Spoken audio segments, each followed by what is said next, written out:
Hey everyone, welcome back. We hope all of you have had a happy, festive Thanksgiving, and now you got your turkey fix. We're going to give you your crime fix. In California, Celeste Rivas Hernandez's body was confirmed frozen when police found it in the trunk of a towed Tesla. We're going to tell you all the details on that.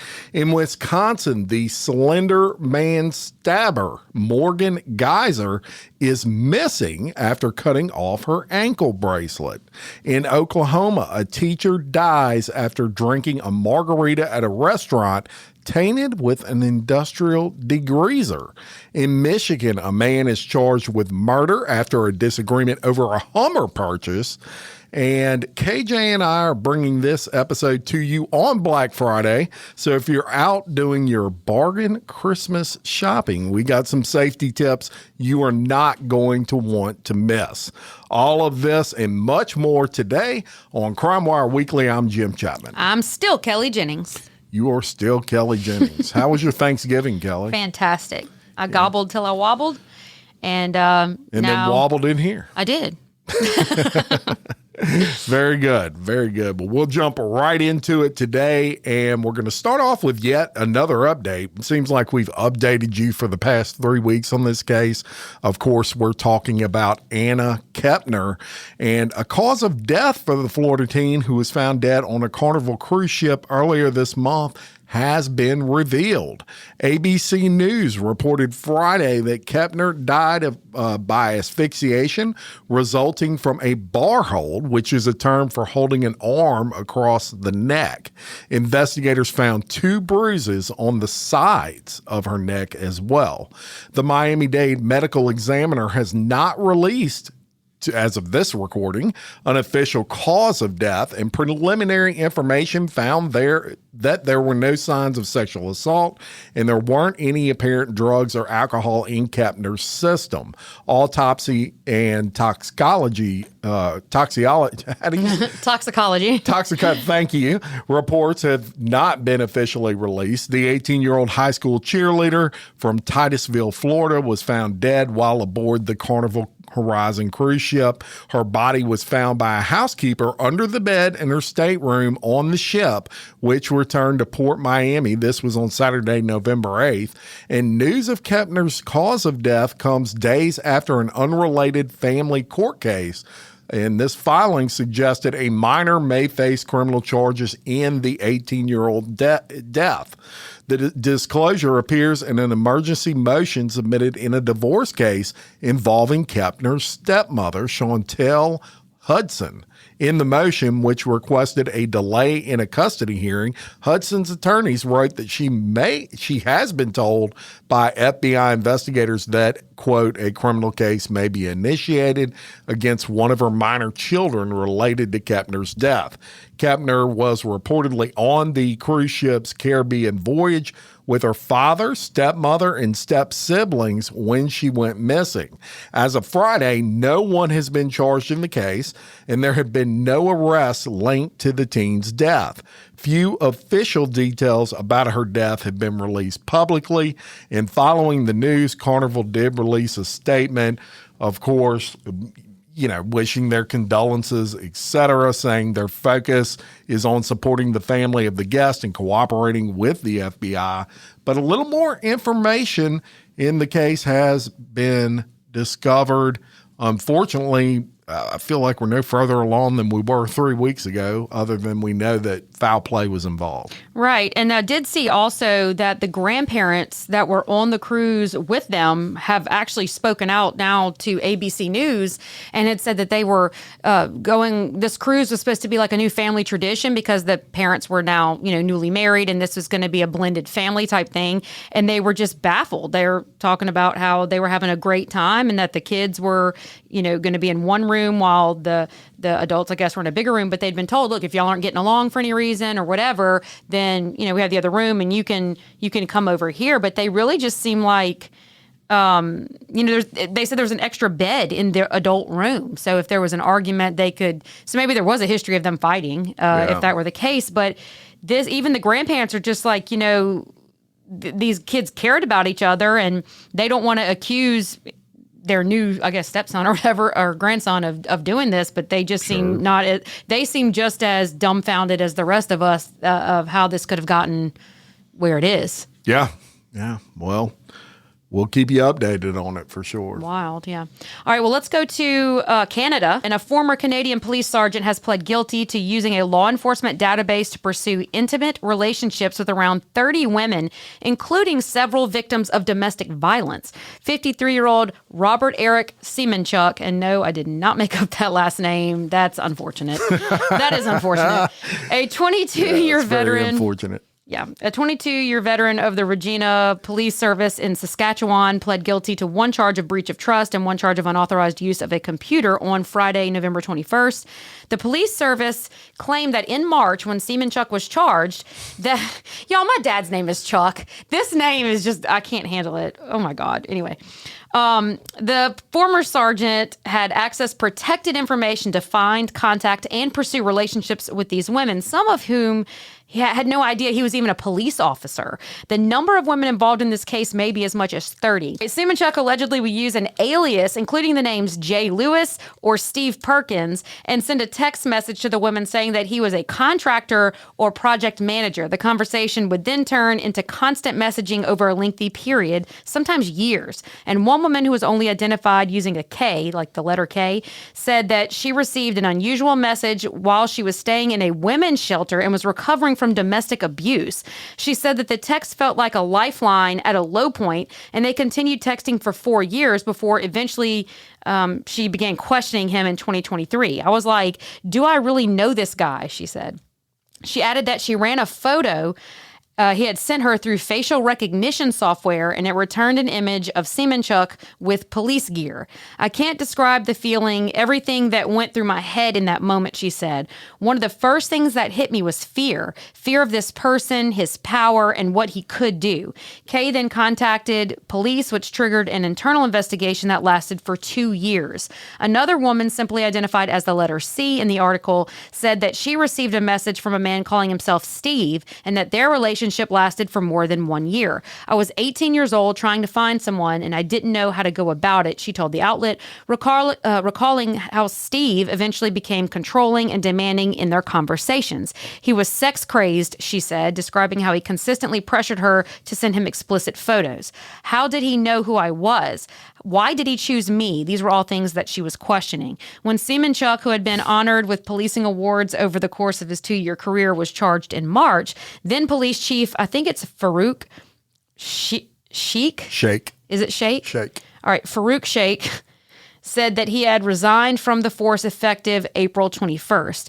Regina Police has since announced new policies to ensure incidents like this can't happen again. The policies now include an auditing process, additional training, and a message that reminds anyone accessing the database that the information is for investigative purposes only. A judge set Semenchuk's sentencing date for January 23rd, and as many as 20 victim impact statements are expected to be heard during that hearing.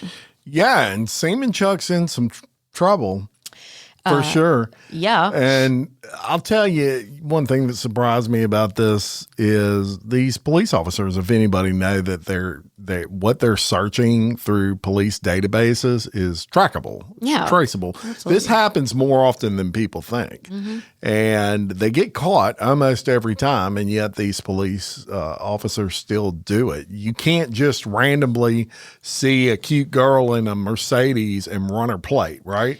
Yeah, and whenever I was trained in our software out here when I was doing law enforcement, they were very clear in our trainings that every step you take, will be tracked. And then they were very specific. I remember them saying, also, don't forget, you cannot search celebrities. You cannot search the president. You can't do anything like that because obviously that's going to throw up a red flag, nor should you be doing that out of just integrity. Yeah. That's frowned upon. And the fact that he was the personality that these women allege that he was, and then to abuse your power in that manner for domestic violence victims tells me you were looking for a targeted type of victim, yes. Someone you thought you could control. It's disgusting. It really is. And even in Canada, they got laws and they got their rules, which are very similar to the United States. And it looks like he's going to be paying That's for his Captain crimes. Obvious stuff, though. Shame Dozens on him. Shame on him. All right, let's go to California. And look, this guy, famous rapper, his name is written D4VD, which is actually David. That's how he says David. He's a very famous rapper, and he's in a lot of trouble right now because of the case of Celeste Rivas Hernandez. So I'm going to catch you up on this. More than 2 months after the body of 14-year-old Celeste Rivas Hernandez was discovered partially dismembered in a vehicle, new details reveal her body was reportedly found partially frozen. On September 8th, the girl's body was found after employees at Hollywood Tow reported a foul odor coming from a Tesla SUV, which had been on the lot for 5 days after it was reported abandoned in the Hollywood Hills. The Tesla and Texas plates were registered to David Anthony Burke, 20, a rising R&B musician known as D4VD or David. It's actually David in just a weird spelling, with millions of fans and followers. The girl's decomposing body parts include a head and torso, had apparently been thawed inside the front trunk when the grisly discovery was made. The Tesla was parked on what's known as Bluebird Avenue, not far from the Hollywood Hills rental home that Burke was living in before it was towed. LAPD detectives later served a search warrant at the home where several pieces of evidence were seized. On November 18th, LAPD sources said that Burke was considered a suspect in Rivas Hernandez's death. The teen had been missing from Lake El Sonore since April of 2024 when she was just 13. The potential relationship between her and Burke had been a critical part of that investigation, with images surfacing online appearing to show the two together. The girl's mother had told investigators she had a boyfriend named David at the time of her disappearance.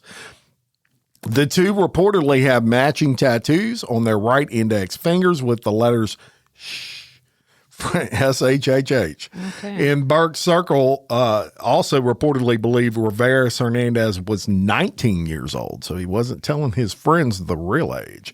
Like you couldn't tell a 14-year-old from a 19-year-old? He may not. Some people look very old. And then they open their mouth and start talking. At that age. Well, I'm just telling you what his friend said. Yeah. Following the gruesome discovery, Burke canceled the remainder of his U.S. and European tour dates and shelved an album release. He is allegedly not cooperating with investigators and has not commented on the investigation or his alleged relationship ties to the teen. Detectives are also investigating whether the killer helped dismembering and disposing of the teen's body. Based on the manner in which Celeste's body was dismembered, the investigators believe it's very likely whoever did it to her had help. Investigators are looking into a trip Burke made to a remote area of Santa Barbara in spring of 2025 in the middle of the night, where he spent several hours. Investigators are also looking closely at that journey and believe it may be connected to whatever happened to Celeste. The teen's body was discovered the day after her 15th birthday, but L.A. County Medical Examiner's Office said her death likely happened weeks earlier. In the frozen state of the body is why they're having trouble establishing the time frame of her death. Yeah. So I'm just unimpressed so far with all the details. How old is he? Do we know how old this David guy is? No. Too old. Regardless. I mean, he's an adult. Yeah, I mean, too old to be even entertaining a 14-year-old girl. I don't care what people thought. That's irrelevant. If you've been alive on this earth, you know a 14-year-old is not a 19-year-old once they start speaking with you. And so, obviously, he thought that that she was disposable. And, this is going to turn out, I think, exactly like we think it will. And he's 20 years old. Yeah. So what? So he's 19 with a 13-year. Like, come on, bro. You know better. And we're getting tattoos at 13 now. Is that what we're doing? Matching tattoos with 13-year-olds. I'm just unimpressed, I guess is what I'm telling you. Sound like a Karen, totally unimpressed. And I think that she was missing, what we say, a week at least? Oh, no, she had been missing since 2024. No, but I'm saying they think she's been dead, I'm sorry, for at least a week? Weeks. Okay, weeks. And you have matching tattoos and you never called and reported her missing? You're supposedly dating her. Your friends don't know how old she is, but you never called and reported her missing. We call that a clue. Yeah. Yeah, that's terrible. And nobody was looking for this child. That makes me just very I think sad they were for looking. her. They just couldn't find her. They just didn't know where she was. That Right. makes me. So then you're enabling and abetting and taking a child. You know what I'm saying? And knowing that she's not in contact with her parents or people that love her. She's dead now. No, but when she was alive, because it was a year, right? Yeah. Roughly. Yeah. Shame. For shame. I know we don't have all the details, but I think that's going to turn out exactly like it sounds. Terrible. There you go. All right, now this one's horrible too, and these teenagers, man. But police are currently searching for Morgan Geyser, one of the girls involved. Do y'all remember that 2014 Slender-Man inspired stabbing that happened, and it was just terrible based on this fake person or whatever, if you kill somebody that shows up. Well, Morgan Geyser is now missing. So she's now 22, and she was at a group home in Madison, Wisconsin when she cut off her Department of Corrections monitoring bracelet, per a statement from the Madison Police Department that they shared on Facebook on Sunday, November 23rd. Geyser was last seen on Saturday, November 22nd in the area of Cronk Drive around 8 p.m. with an adult acquaintance. Police said that her whereabouts are currently unknown and that the MPD was notified of her disappearance on Sunday morning. Now, the MPD shared a recent image of Geyser captured on security video and asked anyone who sees her to please call 911. In an emailed statement to People, the magazine, MPD said Geyser had yet to be located at the time of writing, but that the department will investigate every community tip or sighting reported to us. So in 2014, Geyser and another friend, her name was Anissa Wire, they lured their classman Peyton Leutner into the woods during a sleepover while playing a game of hide and seek in their Milwaukee suburb. Geyser then stabbed Leutner 19 times while Wire cheered her on. Leutner survived the attack and was rescued by a passerby whenever she crawled her way into a nearby bike path. All of the girls were 12 years old at the time that this took place.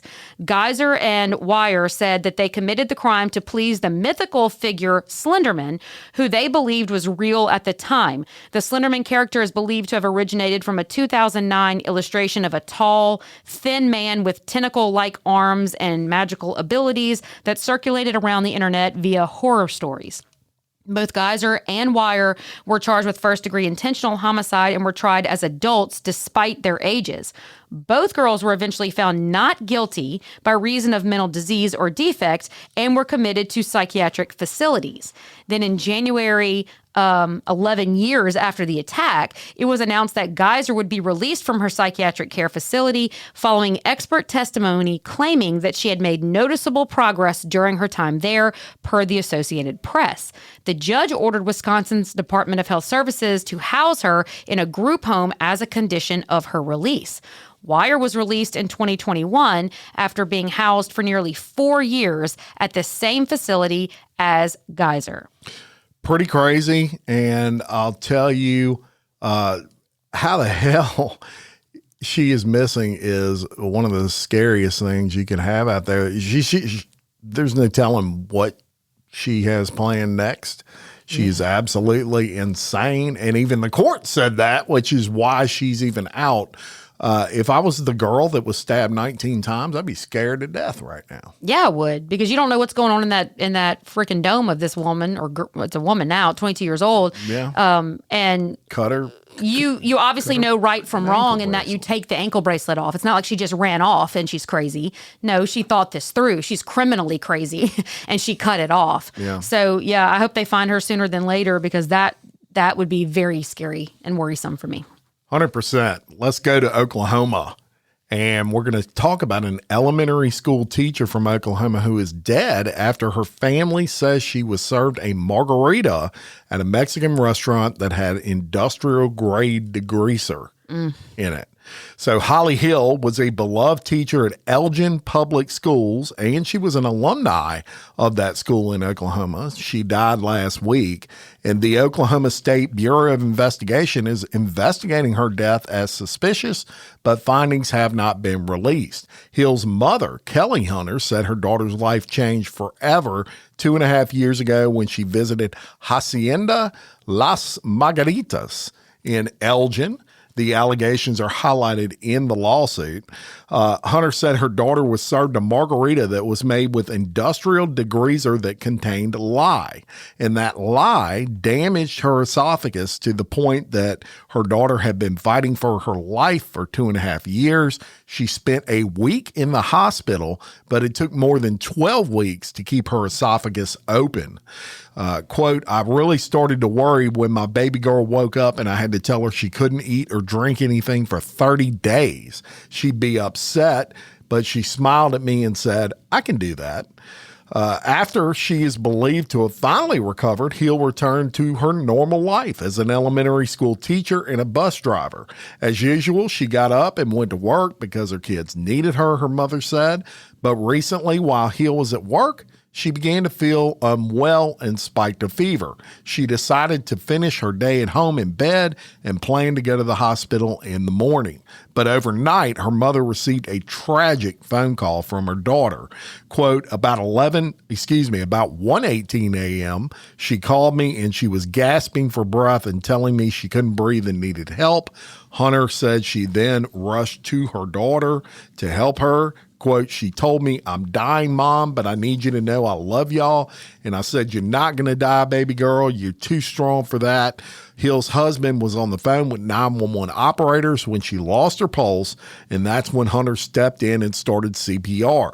She said she didn't know how long she did CPR, but it seemed like forever. When first responders arrived, Hunter thought her daughter was going to be okay because she did get her pulse back. But Hill lost that pulse again when first responders tried to move her, and this time she was unable to be revived. Her mother said she sat there and watched her baby die right in front of her. Her heart broke, and that's not even scratching the surface. Now, Hacienda Las Margaritas confirmed the drink that was served to Hill in February of 2023 was the drink with the lye in it and called it unfortunate and isolated. In a statement posted to social media, the restaurant said it consulted with the Oklahoma State Department of Health, and afterward it implemented new training and safety safeguards. So there's been no criminal charges yet. It's just civil charges because apparently they're having trouble proving this was an intentional thing. They're thinking the degreaser, and Kelly is looking at me like I'm crazy, but there's a lot of degreaser in those kitchens.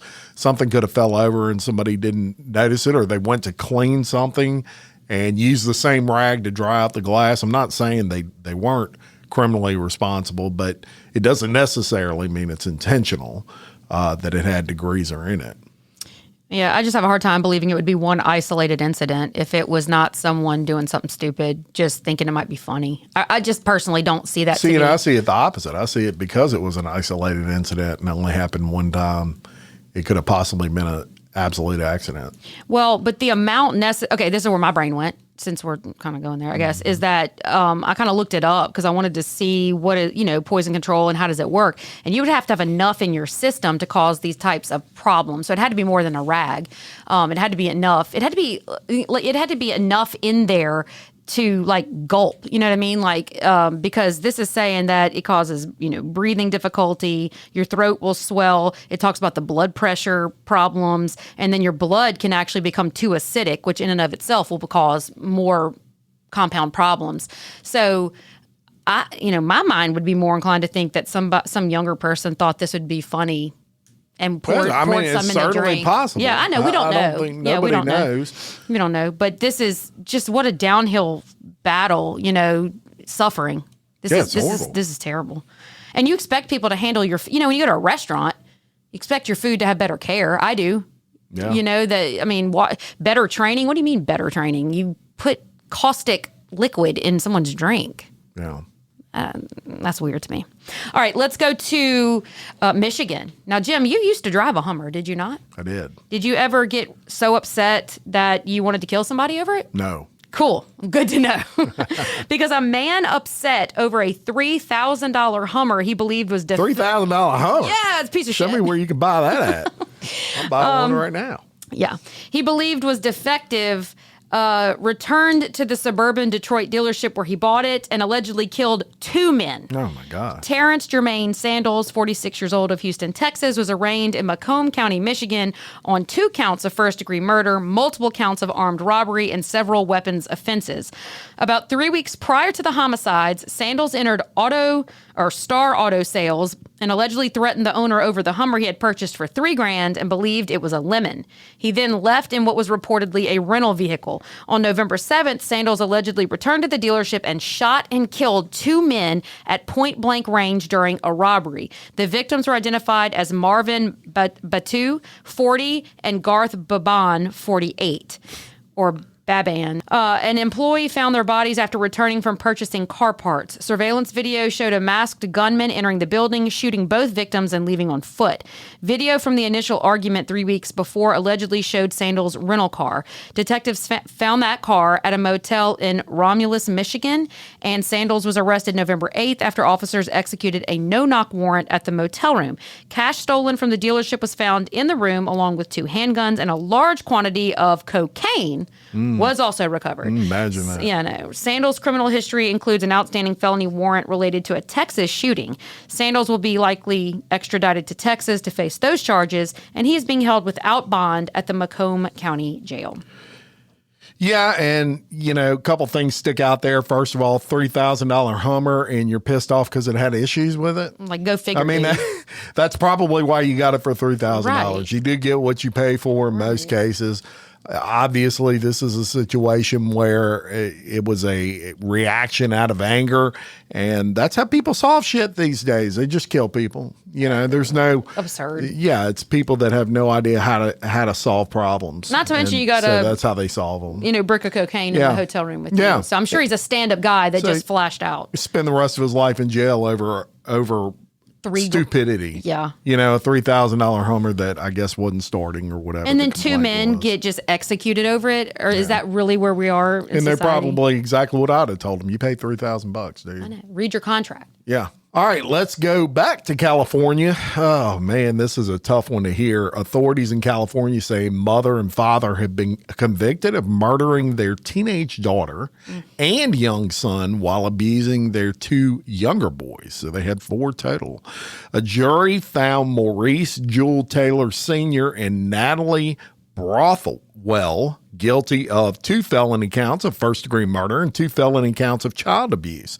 The DA's office says Taylor and Brothwell fatally stabbed and decapitated their 13-year-old daughter, Malika, and 12-year-old son, Maurice, inside the family's home. This was back in 2020. The parents then forced 2 younger sons, age 8 and 9, to view their siblings' bodies and remain confined in their bedrooms without food for several days. Quote, this was a monstrous act of cruelty that shattered an entire family. That from the LA County DA Nathan Hoshman. 2 innocent children were brutally murdered and their young brothers were left to live through unimaginable horror. Taylor and Brothwell face a maximum sentence of life without the possibility of parole, plus consecutive sentences of 6 years and 4 months in state prison. The parents are scheduled to be sentenced on January 13th of 2026. Quote, the prosecution would not have been possible except for the tremendous efforts of the LAPD, and he goes down the list of all that. A couple of concerning things that I have. Number one, it took 6 years. 6 years. Yeah. This should be death penalty if ever there was a death penalty case. You're in California. I know. But these babies, and I'm looking at their pictures because, it's real. They're real people. And these are precious little children, little girl with her pigtails and a little fella holding his stuffed animal. And to know what they suffered. And then these other 2 babies, hopefully they're, in the picture I'm looking at, they're little bitty. Yeah. But hopefully they won't recall this if we're going to look at a bright side, maybe. I don't know. Well, they were 8 and 9, so I believe they will recall. The 2 younger ones were 8 and 9 at that time? Oh, this is an old photo then. But either way, regardless, talk about just destroying children's lives. It's horrible. And I hate to bring those kind of stories to the table, but I mean, it's true. It's real life. And sometimes Decapitating report your stuff own you don't children. even want to report. Yeah. Evil, It evil, happens. evil, evil, evil. All right, well, let's go to Texas. Texas. Yep, we go there a lot. Yeah. It's a big state. It's our neighboring state. Yeah, it is. All right, a 24-year-old man has been charged with first-degree murder after his 63-year-old roommate was found dead in a cardboard box behind a bus stop.